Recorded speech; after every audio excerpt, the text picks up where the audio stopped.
श्री स्वामी समर्थ. नमस्कार. मी नंदिनी माझ्या यूट्यूब चॅनलवर तुमचं खूप मनापासून स्वागत करत आहे. तुमच्या मनातील सर्व चांगल्या इच्छा स्वामी महाराज पूर्ण करो ही स्वामींच्या चरणी प्रार्थना करते आणि आजच्या या नवीन व्हिडिओला सुरुवात करते. तर पहा, उद्या वार आहे मंगळवार आणि या दिवशी आलेली आहे निर्जला एकादशी. ज्येष्ठ मासातील शुक्ल पक्षातील एकादशी तिथीला निर्जला व्रत हे पाळलं जातं. त्याचबरोबर या निर्जला एकादशीच्या दिवशी अनेक शुभयोग हे तयार होत आहेत आणि ह्या शुभयोगामध्ये निर्जला एकादशीचं व्रत केल्याने त्याचे शुभ फळ हे प्राप्त होते. हे व्रत करणाऱ्या व्यक्तीला आणि त्या व्यक्तीच्या कुटुंबांना भगवान श्री हरी विष्णूंचा आशीर्वाद हा मिळत असतो आणि अनेक लाभ देखील होत असतात.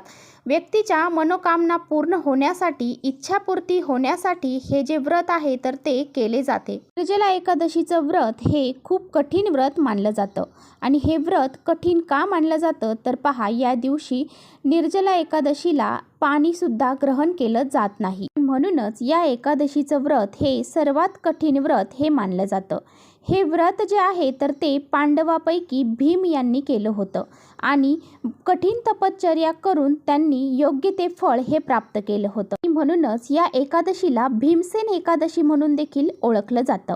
त्यामुळेच बघा, या एकादशी तिथीला जर तुमच्या मनामध्ये काही इच्छा असतील त्या पूर्ण करण्यासाठी तुम्हाला या तिथीचं जे व्रत जे आहे तर ते करावे लागेल. त्याचबरोबर एकादशी तिथीला स्नान करण्याला, त्याचबरोबर दान करण्याला देखील विशेष महत्त्व दिलं जातं. पवित्र गंगेमध्ये जाऊन स्नान करण्याला अतिशय पुण्य हे प्राप्त होते असं म्हटलं जातं. म्हणूनच बघा, आपल्याला जर पवित्र गंगेमध्ये जाऊन स्नान करणं शक्य नसेल तर तुम्हाला अंघोळीच्या पाण्यामध्ये काही वस्तू टाकून अंघोळ ही करायची आहे. त्याबद्दलच आजच्या व्हिडिओमध्ये मी तुम्हाला सांगणार आहे. आपल्याला अंघोळीच्या पाण्यामध्ये अशी ही एक वस्तू टाकायची आहे.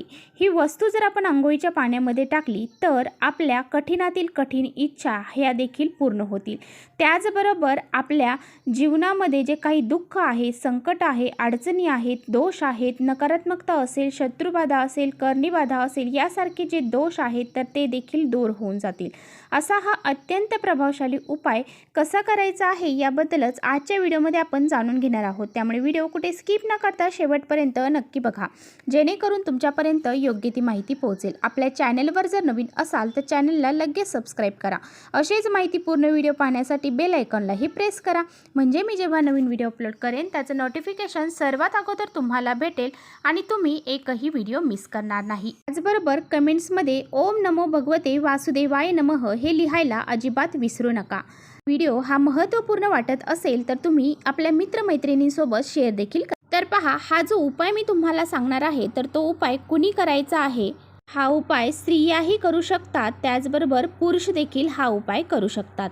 तर पहा, आपल्याकडून छोट्या मोठ्या किंवा कळत न कळत चुका, पाप, वाईट कर्म हे आपल्या हातून घडत असतं. त्याचबरोबर आपल्या प्रत्येकाच्या मनामध्ये काही ना काही इच्छा ह्या असतातच. माझ्यापासून ते तुमच्यापर्यंत प्रत्येकाच्या मनामध्ये काही ना काही इच्छा ह्या असतातच आणि ह्या ज्या इच्छा आहेत तर त्या लवकरात लवकर पूर्ण व्हाव्या यासाठी आपण खूप सारे प्रयत्न देखील करत असतो, खूप कष्ट करत असतो, खूप मेहनत करत असतो. आणि तर पहा, असे प्रयत्न आणि मेहनत करून देखील आपल्या ज्या इच्छा आहेत तर त्या कधी कधी पूर्ण होत नाही. पहा, हे कशामुळे होत असते तर आपल्या कुंडलीमधील जे ग्रहदोष आहेत तर ते जर कमकुवत असतील तर आपण खूप सारी कष्ट मेहनत केली तरी सुद्धा आपल्या इच्छा ह्या पूर्ण होत नाही. म्हणूनच आपण जे कष्ट करतो, मेहनत करतो, त्या कष्टाला, मेहनतीला नशिबाची साथ मिळणं खूप महत्त्वाचं असतं. आणि म्हणूनच अशा विशिष्ट तिथींवरती जर आपण काही उपाय केले तर त्याचे फळ हे आपल्याला प्राप्त होत असते. तर पहा, तुम्हाला उपाय कसा करायचा आहे. उद्या सकाळी तुम्हाला लवकर उठायचं आहे, अंघोळीचं पाणी काढायचं आहे. तर पहा, जर तुम्हाला पवित्र गंगेमध्ये जाऊन स्नान करणं शक्य असेल तर तुम्ही तिथे जाऊन देखील स्नान हे करू शकता. तर पहा, एकादशी तिथीला पवित्र गंगेमध्ये स्नान करण्याला अतिशय महत्त्व आहे. या दिवशी पवित्र गंगेमध्ये जर स्नान केलं तर आपले पितृ देखील आपल्यावरती प्रसन्न होतात आणि भगवान श्री हरी विष्णूंचा आपल्याला कृपा आशीर्वाद देखील लाभतो. आणि जीवनातील वाईट संकट असतील, कर्म असतील, त्यांचा नाश होऊन व्यक्तीच्या जीवनातील सर्व दुःख, अडचणी, संकट हे दूर होतात आणि त्यांच्या मनोकामना देखील पूर्ण होतात. आणि पहा, प्रत्येकालाच पवित्र गंगेमध्ये जाऊन स्नान करणं शक्य नसतं. मग अशा वेळी तुम्ही हा उपाय घरच्या घरी देखील करू शकता. तुम्हाला अंघोळीच्या पाण्यामध्ये काही वस्तू टाकायच्या आहेत. आता पहा, सर्वात पहिली गोष्ट जी आहे ती म्हणजे अंघोळीच्या पाण्यामध्ये तुम्हाला गंगाजल टाकायचं आहे. पहा, बरेच जण पवित्र गंगेमधून बॉटल भरून आणत असतात आणि म्हणजे पाणी आहे ते जरी तुम्ही अंघोळीच्या पाण्यामध्ये टाकले तरीसुद्धा चालेल, किंवा मग पूजेच्या साहित्य जिथे भेटते तिथे तुम्हाला गंगाजलची बॉटल ही मिळून जाईल. तर ते तुम्हाला 1 चम्मचभर गंगाजल तुम्हाला अंघोळीच्या पाण्यामध्ये टाकायचं आहे. त्याचबरोबर आपल्याला चिमूटभर हळद ही अंघोळीच्या पाण्यामध्ये टाकायची आहे. हळद ही भगवान श्री हरी विष्णूंना अतिशय प्रिय आहे. हळद जर आपण अंघोळीच्या पाण्यामध्ये टाकली तर आपला गुरुग्रह देखील मजबूत होतो आणि जर आपला कुंडलीतील गुरुग्रह जर मजबूत असेल तर आपण जे काही दोष आपल्याला लागलेले आहेत, संकट आहेत, ते सर्व दूर होऊन जातात आणि आपल्याला प्रत्येक कामामध्ये यश हे मिळत असतं.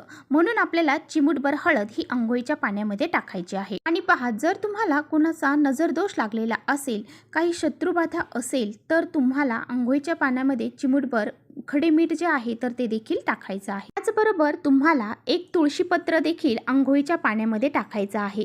हे टाकल्यामुळे देखील आपले जे काही आरोग्याच्या समस्या आहेत त्या तर दूर होतातच आणि त्याचबरोबर आपल्या जीवनामध्ये सुख, शांती, समृद्धी ही निर्माण होते. माता लक्ष्मी देखील आपल्यावरती प्रसन्न होते. त्यामुळे आपल्याला हे जे काही साहित्य सांगितलेलं आहे हे सर्व टाकून अंघोळ ही करायची. आता बघा, ह्या ज्या सर्व वस्तू टाकून तुम्हाला अंघोळ करायची आहे. अंघोळ करत असताना ओम नमो भगवते वासुदेवाय नमः या मंत्राचा जप करायचा आहे.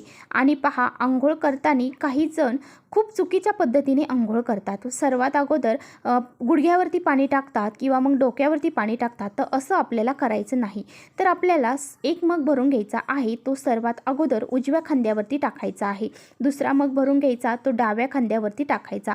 त्यानंतर तिसरा मग भरून घ्यायचा आणि तो डोक्यावरती टाकायचा. अशा पद्धतीने आपल्याला अंघोळ ही करायची आहे. आणि पहा, एकादशी तिथीला अंगाला साबण देखील लावला जात नाही. म्हणून तुम्हाला चुकूनही या दिवशी अंगाला साबण किंवा डोक्याला शॅम्पू हा लावायचा नाही. जर आपण काही दोष विरहित जर अंघोळ केली तर आपल्याला त्या जे काही आपण उपाय करतो त्याचं फळ हे प्राप्त होते. त्यामुळे ह्या ज्या जो चुका आहेत ना त्या तुम्हाला करणं टाळायचं आहे आणि अशा पद्धतीने अंघोळ ही करायची आहे. तर चला, इथेच थांबवते माझा व्हिडिओ तुम्हाला जर आवडला असेल तर नक्की लाईक करा. चॅनलवर नवीन असाल तर चॅनलला सबस्क्राईब करा. परत भेटूया अशाच छानशा व्हिडिओसोबत.